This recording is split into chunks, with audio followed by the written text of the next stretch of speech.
It goes from like Noah's Ark of critical infrastructure to Mad Max Thunderdome. Uncle Rufus is like, hey, my job is to keep like dead steer off the track. And you're like, no, your job is to keep the whole track secure. And that includes the rail switching network, which is often cyber enabled.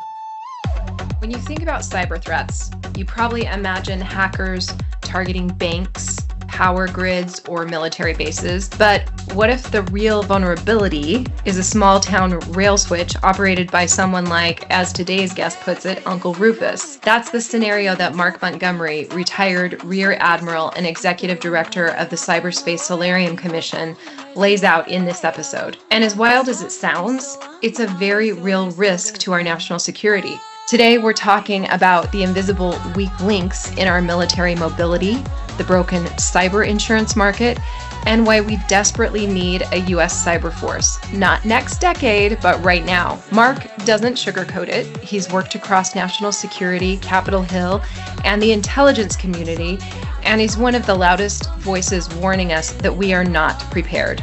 Not on our rail lines, not in our ports, and not in how we defend against nation-state cyber threats. We're not just talking about military readiness. This conversation affects small businesses, our economy, and anyone who thinks their cyber hygiene ends with a decent password. So in today's episode, we get into it all, from rail lines to ransomware, from the Cyber Solarium Commission to Batman as the leader of a future cyber force.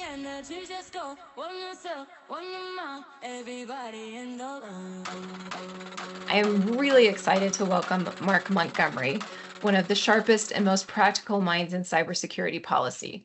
Mark is a retired Rear Admiral, and you might know him as the Executive Director of the Cyberspace Solarium Commission, and now 2.0, or the guy shouting from the rooftops that Uncle Rufus's rail switch is what's going to take us down in the cyber war.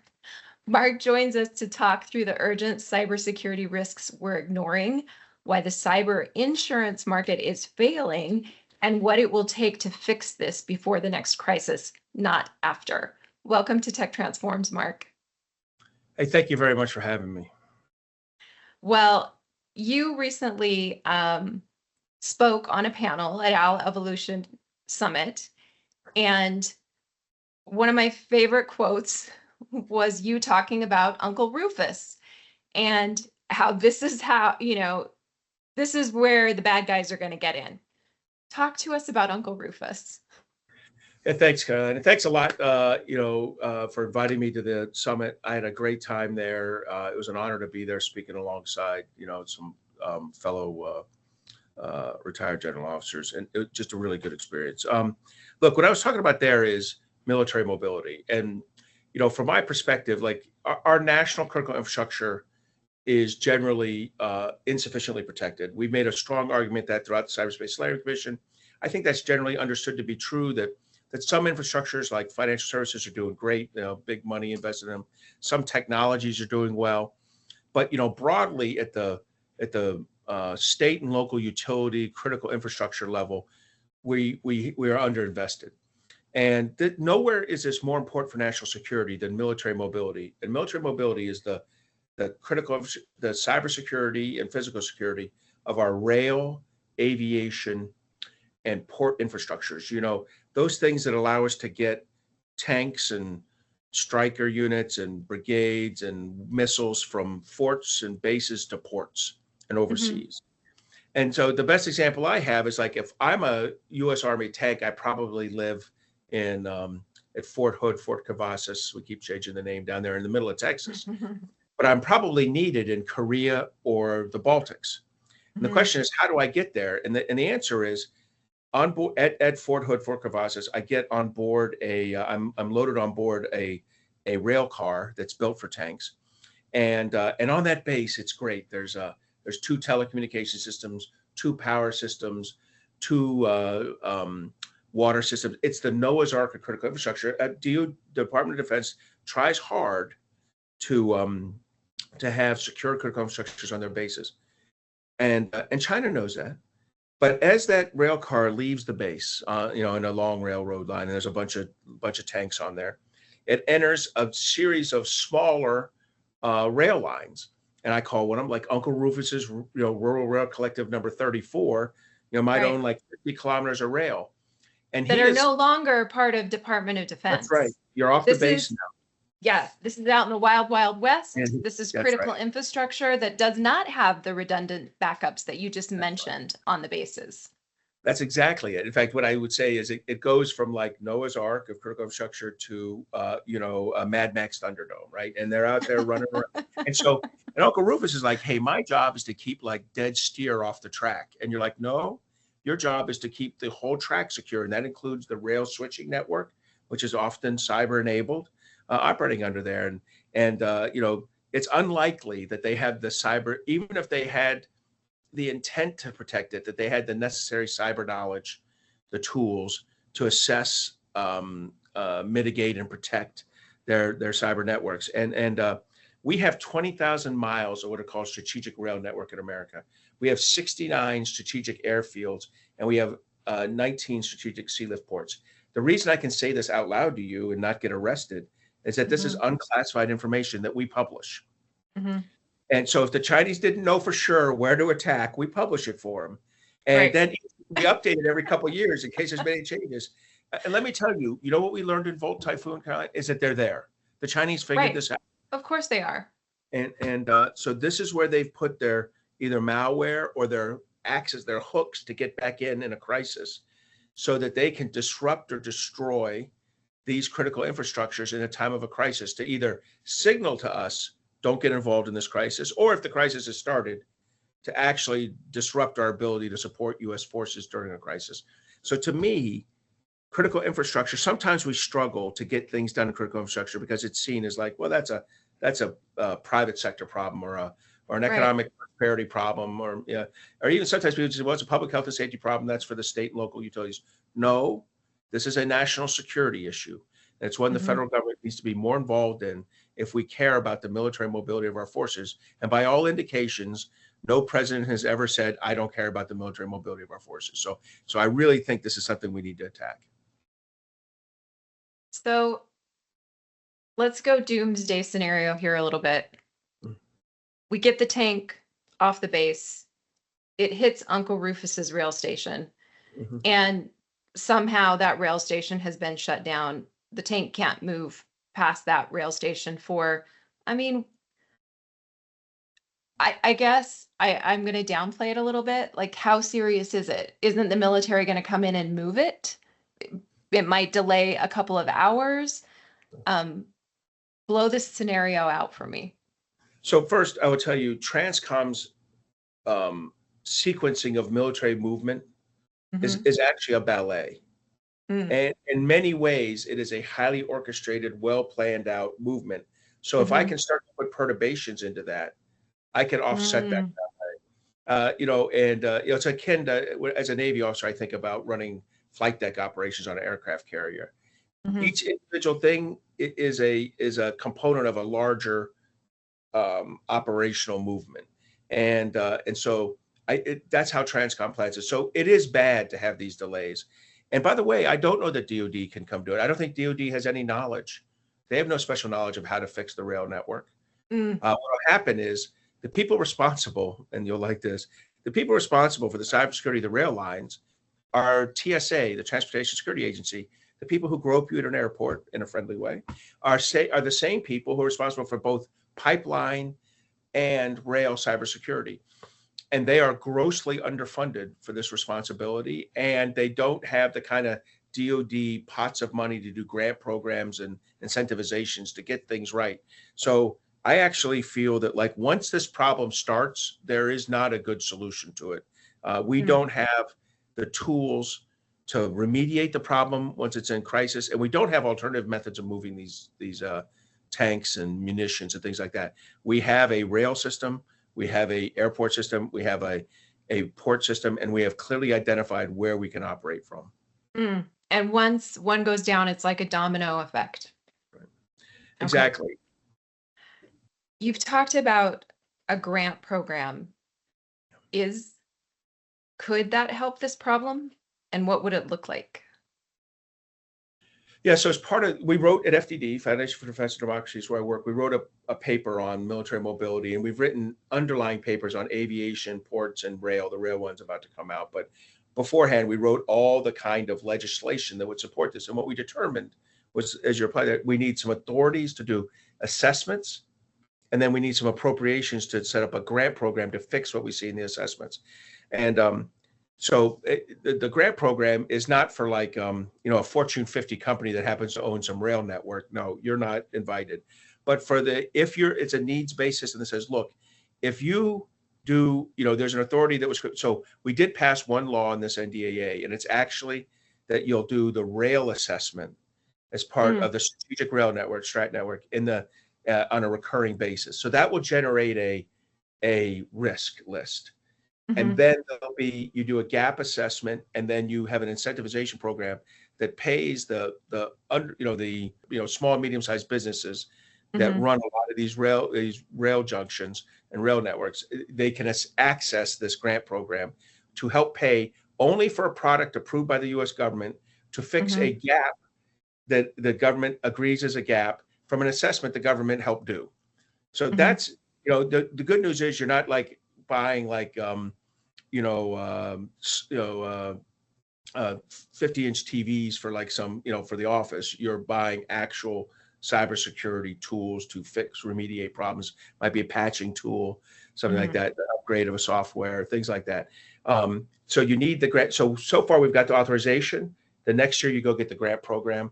I did not get the authorizations in port and aviation, but we'll go for them again next year. But I want to get my foot in the door with one piece of legislation and say, look, this is right. We all know what right looks like now. Let's go readdress this in the next years. And that my experience with getting legislation done isn't that I hit a home run in year one. You hit a single in year one, you hit a double in year two, a triple in year three, and then the home run in year four. That's the normal progression on this. And so I feel good that we're starting to move here. The tricky thing here is jurisdiction.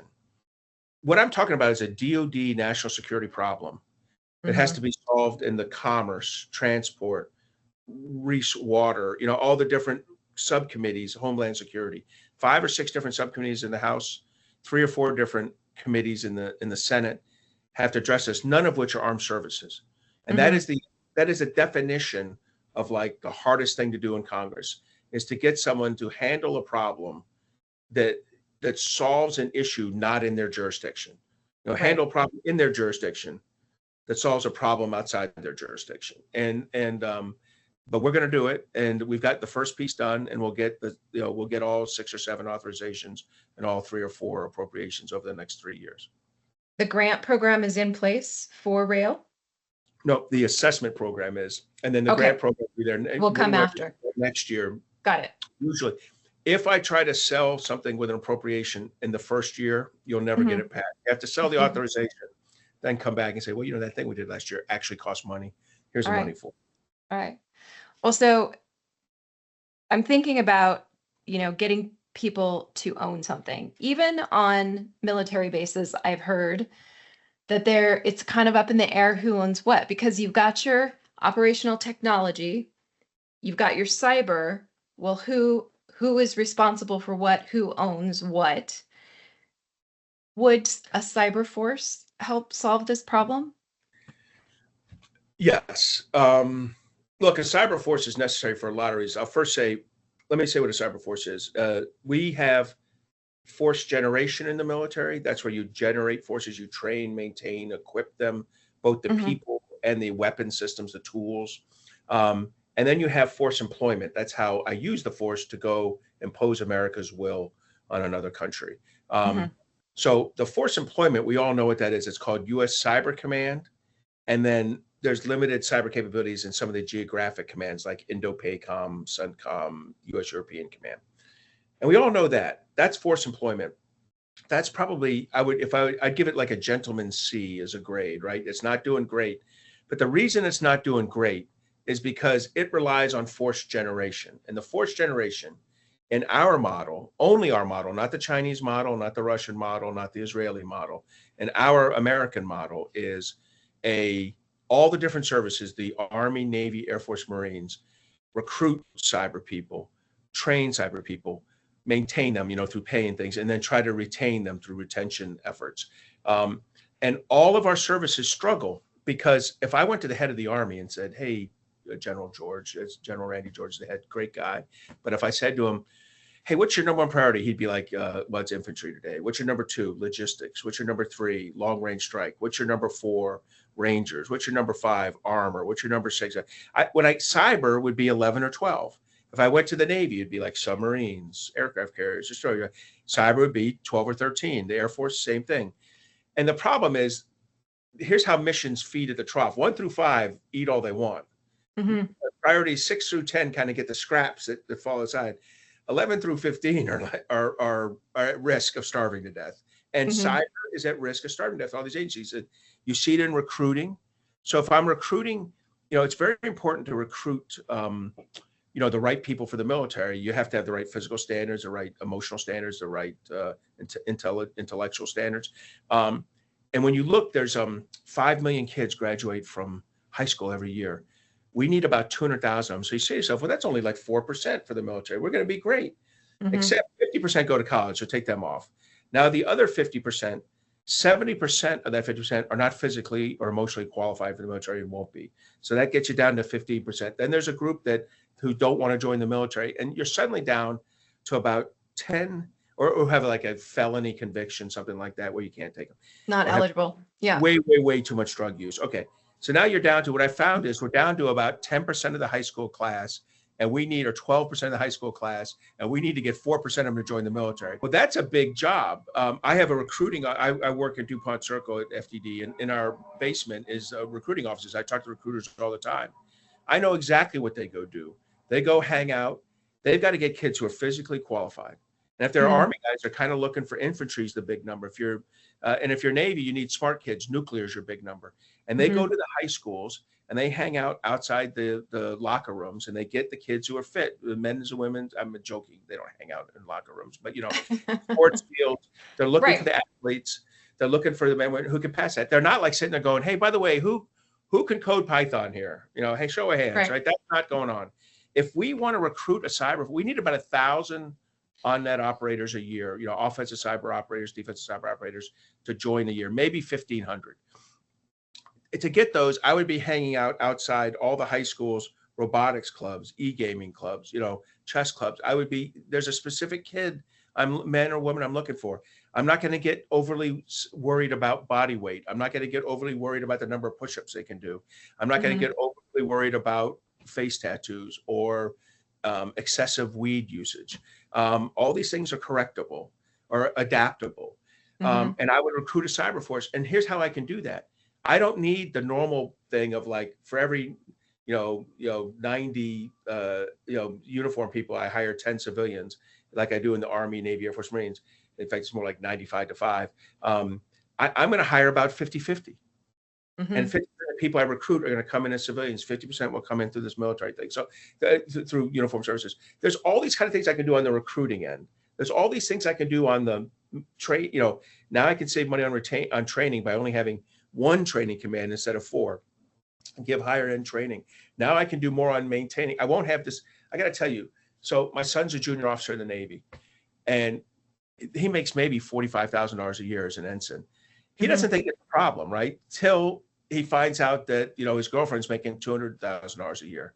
Now he's like, what the hell, right? You work at a private sector company 5 times. We both graduate at the same time. What's going now? In other words, Navy sailors don't get mad about their pay unless they're told what somebody else makes, right? Now it's like, okay, well, this is what we have in cyber.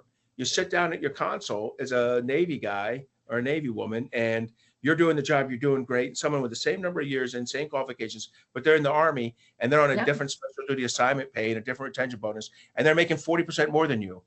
My pay was absolutely fine till I heard you made 40% more than me. Now my pay is completely unacceptable. I'm unhappy and I'm not going to retain. So we don't maintain them properly. And then we don't let them move back and forth in the private sector. So what I want to do is allow a lot more civilians who can go back and forth into the private sector, even the military people.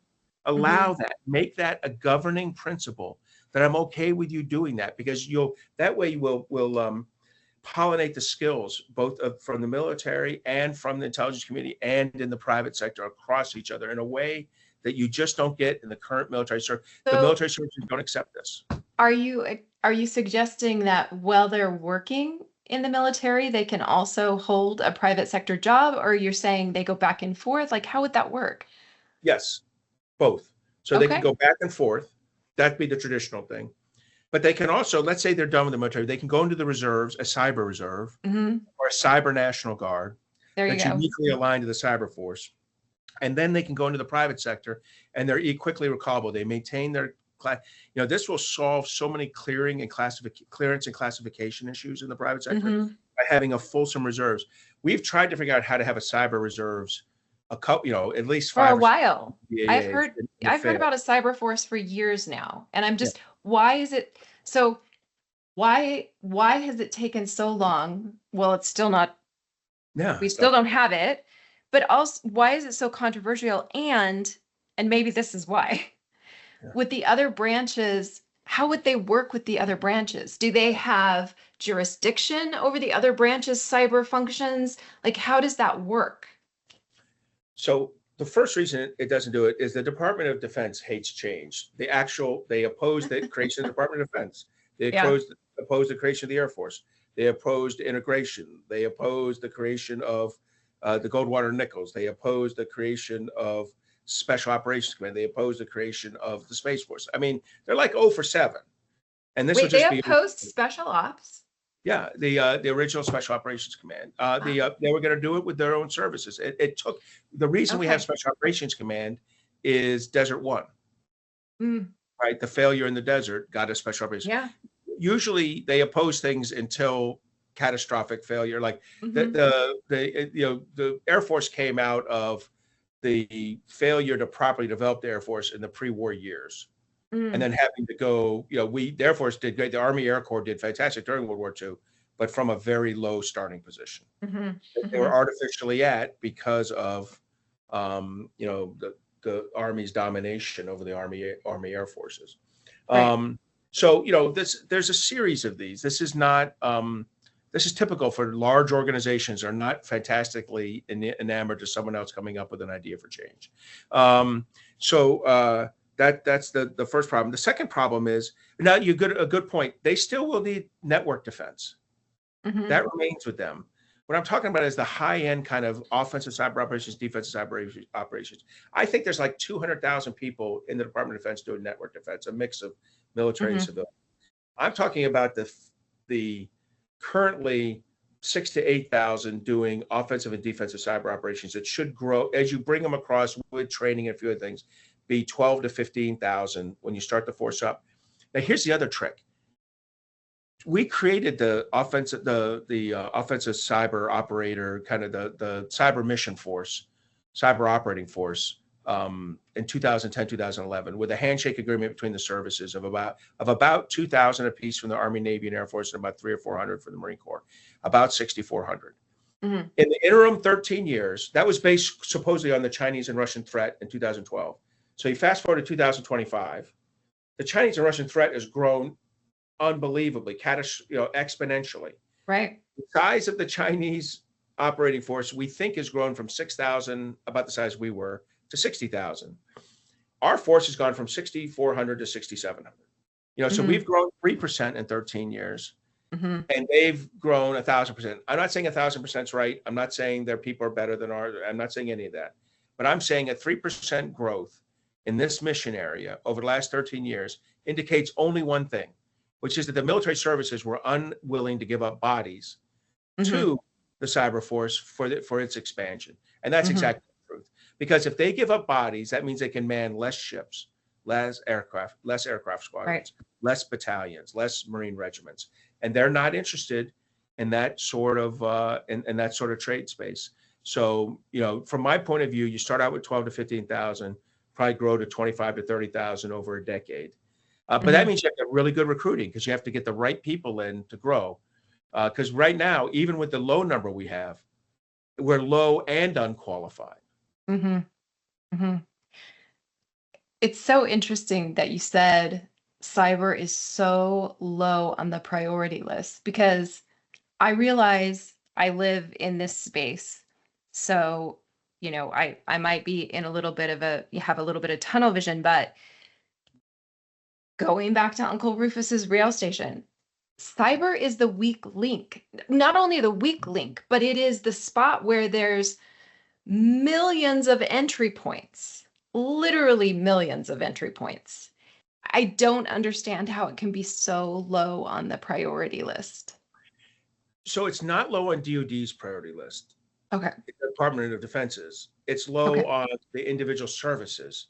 And Uh, that's what the service would say, wait, DoD, you don't tell me it's my number one priority. You tell mm, me submarines are. The Navy would go, you tell me submarines are. I got to get submarines, got to fix submarines, got to fix aircraft carriers, got to fix the new sixth generation fighter. The problem with DoD is they themselves have 50 number one priorities. But if you ask them to pin cyber, they would pin it higher than the individual services. But that's because the services are held accountable. And then one other group, Congress.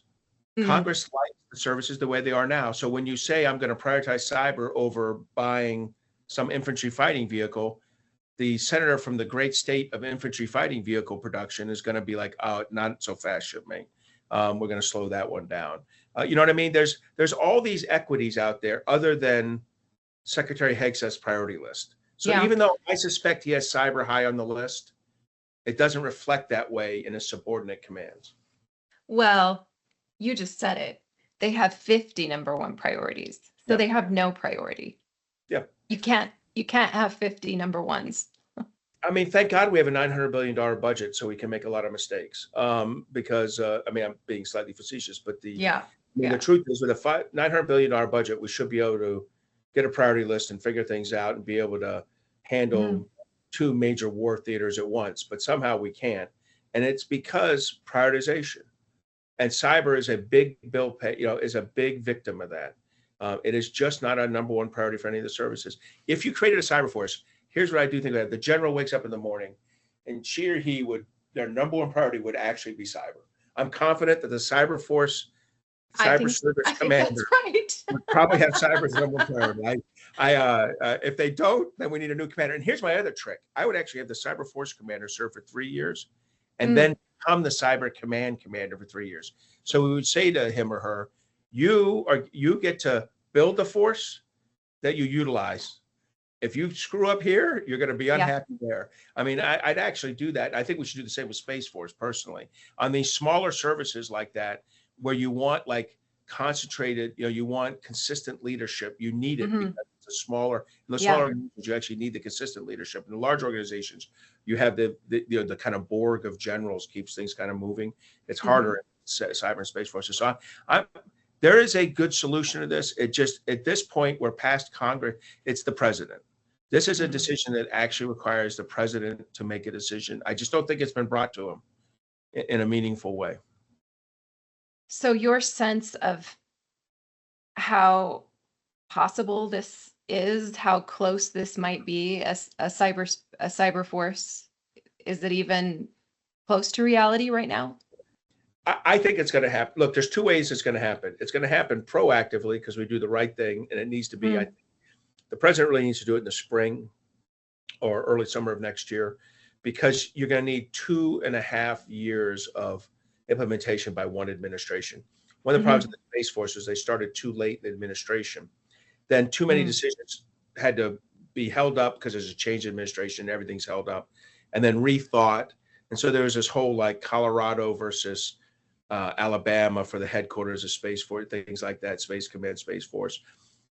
We need to avoid that by making a decision here. Now, look, the one way is proactive. The other way is we get humbled in a cyber catastrophe. in Yeah. a way that causes people to go, this system's not functioning properly. Right. And to me, Right. this would be an easy, so the legislation's written to support the president's decision. Um, Hmm. a man named Josh Steifel, who used to be a House Armed Services Committee staffer, is a good friend of mine, has actually written the legislation. It's ready to go, but it really Hmm. takes presidential leadership either proactively or reactively. But we're going to get Right. this. So we just need to get you in the room with the president, is what you're saying. If I got in the room with the president, this is the one thing I would bring up. Is it? This is your number one. This is what you would say to the president. 100%. I just think that this is like, I do a lot of work with Taiwan, Ukraine, with other things. None of them is it uniquely a presidential issue. I mean, there's things Mm, I wish the president did different in those areas, but hmm. that's not, this is an actual presidential policy decision that I Wow. think is logical, and it's apolitical. It's bipartisan. It's Hmm. not a Biden did it wrong, you do it right, you did it right, you do it wrong, he did it right. This is none of that. This is purely you're the president of the United States. This is an actual national security need. Logically look at it. I'd be happy to have the people who disagree with me, like General Nakasone, in the room making their counter argument. I don't think it What would does go. General Nakasone think we should do? Well, I think he thinks that we can iterate on the current system. Oh, okay. But we've done, and that we should allow Cyber Command 2.0 to take its course. My answer is that that's not Cyber Command 2.0, that's Cyber Command 9.0. We've Mm. iterated on Cyber Command 8 or 9 times from the Congress, from Mhm. the Department of Defense, and none of those changes have stuck. None of those Mhm. changes have made the kind of significant improvement in force generation that are necessary. Plus, in the end, a combatant command, the force employer, cannot also be the driver of force generation. That's the services drive it. In every other warfare area, Mhm. aviation, maritime, ground, space, it's driven by the force generation. Mhm. Cyber is not different in that context. And then finally, I would say, at the same time, the same people who oppose me on this also insist on keeping the dual hat, which I do as well, the NSA Cyber Command dual hat. So what they're arguing for is we want one four-star to be NSA, National Security Agency, Cyber Command, the force employer, and the driver of force generation through Mm. Cyber Command. That's not realistic. We don't Mhm. build that kind of, we don't have that kind of someone with that kind of bandwidth to do that. You'd have to have a 36-hour day and not sleep. I mean, Right. this truly is way too much if we're trying to empower one person to do it. So there's a lot of reasons why I think you need this, but I'd be happy to have that discussion in front of the president. I don't think I'd lose. Yeah. I I think you would have I think the odds would be in your favor, Mark. So, let's Thank you. talk about what cyber can do to our economy. Um, you've talked about cyber insurance. From what I've read with cyber insurance, it seems uh, not effective. Um, so talk to me about what the blind spots are, what we should do. So I think we have two really big issues. One is we're underinsured broadly. In other words, if I were to look at companies, take 1,000 companies in an index in the stock exchange or in a Fortune listing, and then look at their amount of fire insurance or flooding insurance or fraud insurance, theft insurance they have, Mhm, and then look at mhm, their cyber insurance. mhm, They're under indexed there. They don't have near the paper against cyber they do against everything else. Part of it's a lack of understanding of the market. Part of it is a willingness to take risk in cyber because you don't see the threat. So there's a significant challenge there. And by the way, this is reflected in like law enforcement. If I were to tell you that, hey, 98% of all or 99% of all criminal robberies, physical robberies of banks went unsolved, you'd be shocked. I mean, they're not. I mean, we solve like 80+% of them. And in fact, right, even higher than that in most states. And in addition, we aggressively pursue bank robbers. right. And we even shoot them as they leave the bank on Yeah, occasion. We wouldn't get yeah, mad at the that's right. security. Um, but in cyber crime, it's the reverse. 98% goes unsolved. And when they say we solved, like, Really? oh yeah, and what you find out is, oh, we solved 45 in this one area. You'll find out we arrested one human who did Yeah. 45, criminal acts, right? Not Mhm, 45 different bank robbers. I mean, just the juxtaposition of how that law enforcement, that has an impact on people's decision making on insurance. But mhm, we're underinsured. Then also, and I wrote about this with Nick Lesserson, who's a very smart former congressional staffer at IST now, about the issue of reinsurance and the idea of like, are we ready for like a very big incident? And the answer mhm, to that is also no, for the same reason is also no. And there we don't have a government backup like we do in terrorism. So we mhm, have the Terrorism Reinsurance Act, which was put in place after 9/11 to allow real estate construction to have happen in downtown Manhattan, so that we could build, so they could do the insurance on the big skyscrapers as they built them back up after 9/11. And what it says is the government will get involved in this kind of terrorism or act of war kind of activity. But we don't treat cyber the same way. People don't believe cyber would be covered under that. And when we ask, when the Terrorism Insurance Act, it's up for reauthorization right now, and we're pushing to get cyber included as part of it, the committee's not, the staffers will say, yeah, we understand what you're saying, but the members are not wasting any political bandwidth to get cyber added into it. And I think this is a big risk, right? Because if we're being cyber underinsured, to me is a bad message for big, and I think this really applies to small and medium-sized businesses where there's very little cyber insurance. But it'd obviously be a big risk for a large company. I think most of them are starting to insure themselves in cyberspace. I still think they're underinsured as a valuation against what could happen to them. I've read that it's hard for them to get insurance too. So underinsured and hard to get it. Why is it hard to get it? Do insurance companies just feel like the right measures are not in place? Yeah, well, that's it too. Also, assessing risk is hard. And obviously insurance is one large risk management event, right? And so risk assessment, risk mitigation, risk management. And so, I think that gets into it. I think there's a lack of understanding. I think the coolest insurance to me is the one where you go to a company and to insure you, they go, look, first thing we're going to do is we're going to run a series of penetration testings, live assessments of you, not checklist assessment, but live assessments of you. And you're then going to invest in your cyber defense security to fix those gaps. So up front, there's a bill, but then we will give you a reasonable cyber insurance quote, right? But we get to come back every year and reassess you. Are you patching That's properly? right. Are you updating properly? To me, that combination, I'm starting to see some insurance companies that have that model of, we're going to insure you, but only after we assess you. That's what you do with life insurance, right? They come take your blood. They make sure that you're in reasonable health before they're going to offer you this life insurance. But they don't come back. But they don't make you lose 50 pounds. What they say is we're going to charge you more, right? That's right. So that's right. What I like about these insurance companies, they're kind of saying, like, if you don't lose the weight, we're not going to insure you.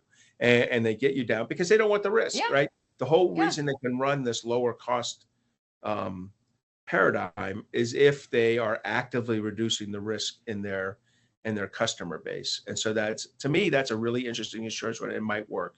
I think you still need the terrorism reinsurance for the big event, but I like that. Look, we've got to get the insurance market.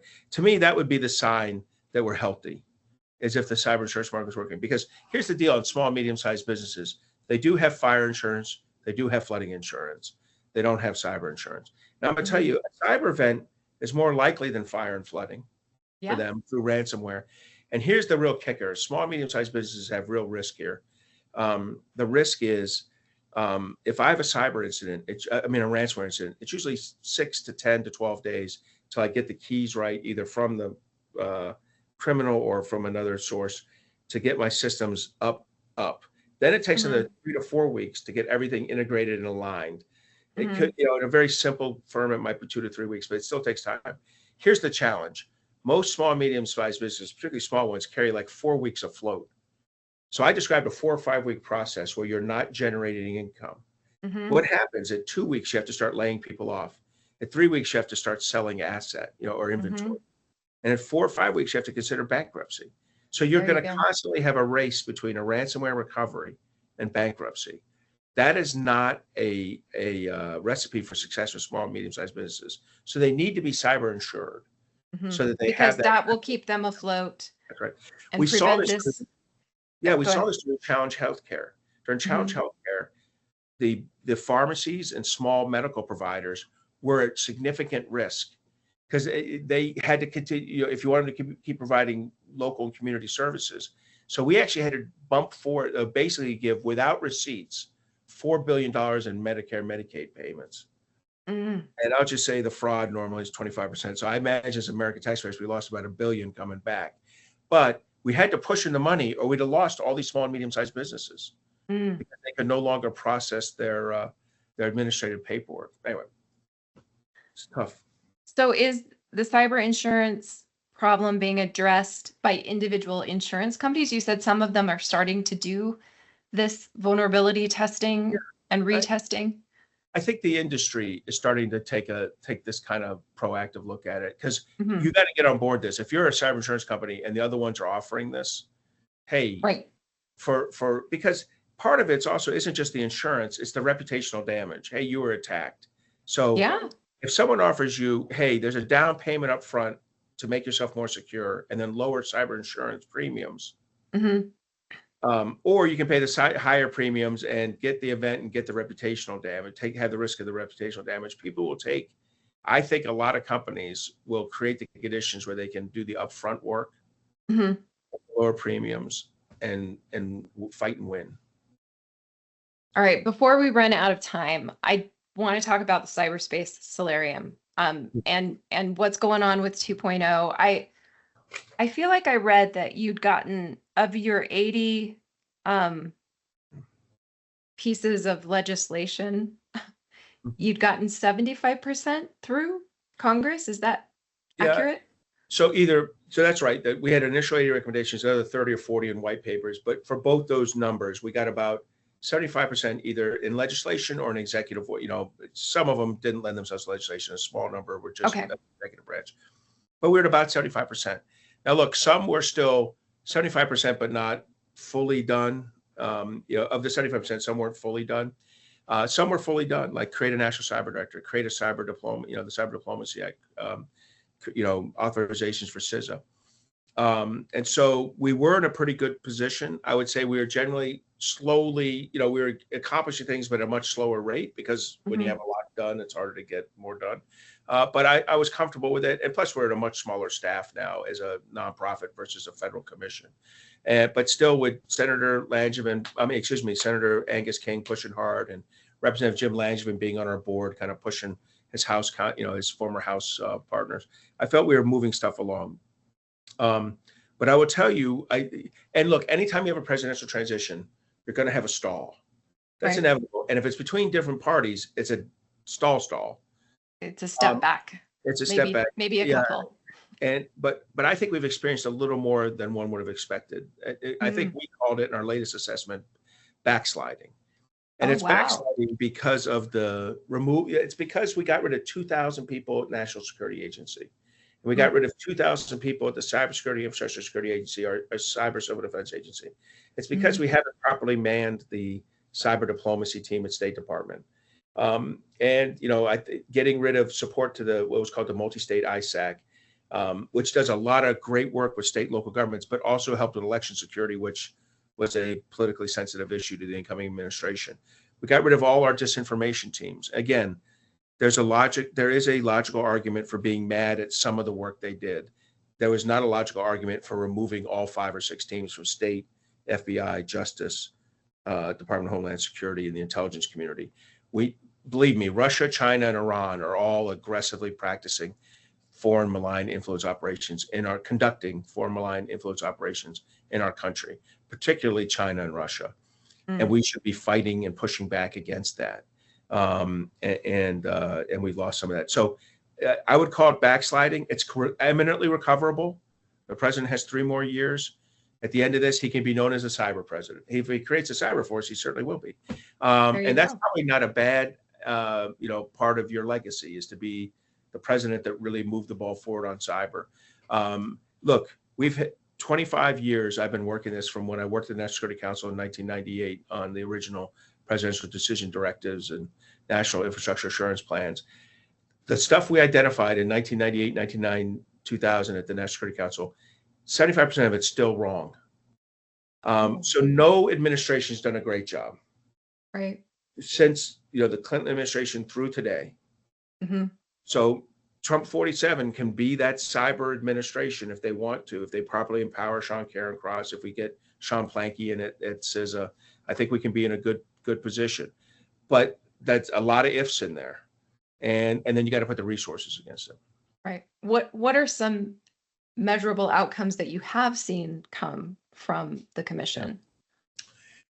Well, I mean, more authorities and appropriations for CISA, which needed to be, it was a brand new agency at the beginning of our commission. The creation of the National Cyber Director, so we have a kind of a quarterback at the White House to run things. The creation of the national cyber digital policy bureau at the State Department to kind of run our international. The empowerment, a law that actually defines what federal agencies have to do as sector risk management agencies to work with the critical infrastructures. So there's a lot of law in there, but you know, the success of those laws is incumbent on the executive branch to execute them fully. You know, the creation of a joint cyber planning office to plan for our defensive cyber operations in the United States. Some changes to how Cyber Command is organized and employed. All those things have happened. I feel very good about them, but we are not secure in cyberspace yet. Right. So, you know, the government's work isn't done. The United States national security interests are not yet met. And then so the commission has more work to do, and we'll keep working it, and we'll work with the administration. We can be both frustrated but optimistic, right? Yes. Frustrated about what's happened, but optimistic that there's 3.5 more years of opportunity to get things done. And what you have done is impressive.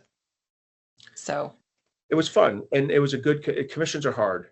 A lot of commissions have great, like 5-inch thick reports and achieve little. We had a 1-inch thick report, and I think achieved a lot. But we also were very lucky to have congressional leaders on the committee, on the commission. All right. Well, I'm going to take us to my favorite part of the show. This is our tech talk questions. So rapid fire questions, just answer from your gut. That's just kind of the fun part. So if you could appoint a fictional character to lead Cyberforce, who would it be?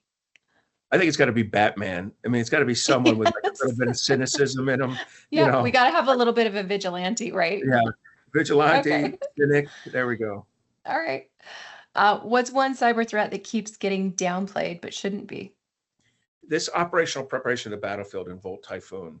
So, you know, putting in the hooks into our critical infrastructure. It was, you know, the FBI director mentioned it. Within a couple of weeks, it was kind of out of the news. If they'd put 1,000 backpacks with like Semtech explosive in it, put it on the same critical infrastructures, and then we found them, we might be at war with China. But because the manner of intrusion was cyber, it's been dismissed. It is fascinating to me that we refuse to call a spade and call and just say to China, no more. At least just say no. We don't even do that. So, all right, what piece of World War II or Cold War infrastructure would you love to upgrade with today's tech? You know, and I say this carefully because President Trump has talked about bringing the battleships back, and I don't think we can bring the battleships back. But if you happen to have 4 battleships with today's tech, you would have this armor belts that are very hard for anything to penetrate. So you'd actually have a very durable, capable system that could operate in the littorals and do it. So in a weird way, this is less about cyber and more about defense tech. There's a unique composition to the battleship or construction to the battleship that would make them pretty cool. Having said that, I'm not for bringing back the battleship as part of the golden fleet that President Trump pushes. All right, noted. All right, for leaders listening today, whether in government, infrastructure, or business, what's one step they should take this week to start reducing their uninsured or unprepared cyber risk? So I would practice cyber hygiene from the top down. I mean, I know it's basic, but you know, Ann Neuberger used to say this, and she was right. What you have to do, it's not that practicing good cyber hygiene makes you 100%.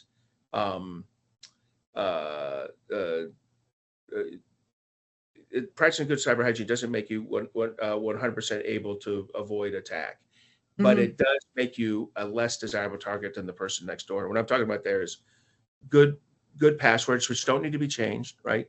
Good, hard, complex passwords, good multi-factor authentication, and good phishing training. The kind of what we'd say is don't answer emails from Nigerian princes, but really it's more training than that. But if you It do is. those three things and it starts at the top, in other words, if the CEO has multi-factor authentication and doesn't have it taken off because, quote, I'm too important, I have to get on faster, which is how generals and admirals and CEOs tend to take a look at multi-factor authentication.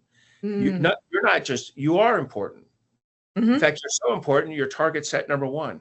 Yes. Yes. And so, the C-suite and the administrators, the IT administrators have to take the lead on having the best. And I know cyber hygiene is a tough word, maybe data care.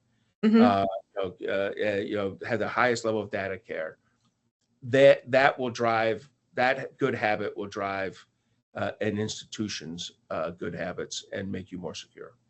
Yeah. Lock your doors, get a dog. When the bad guy comes, he's going to move on to an easier target. Right. Where can our listeners connect with you and follow you with your ongoing work? So the best place is go to ftd.org for Foundation for Defense of Democracies. That's where we post. I've got Cyberforce papers on there, why you need it, how you do it. And everything has executive summaries. So don't worry if they're 25 pages. I've read the executive summaries. Got a good piece on military mobility in there. And we've got good pieces on like 6 of our critical infrastructures, water, rural healthcare, Mm-hmm. ports, aviation, rails, that kind of stuff is in there.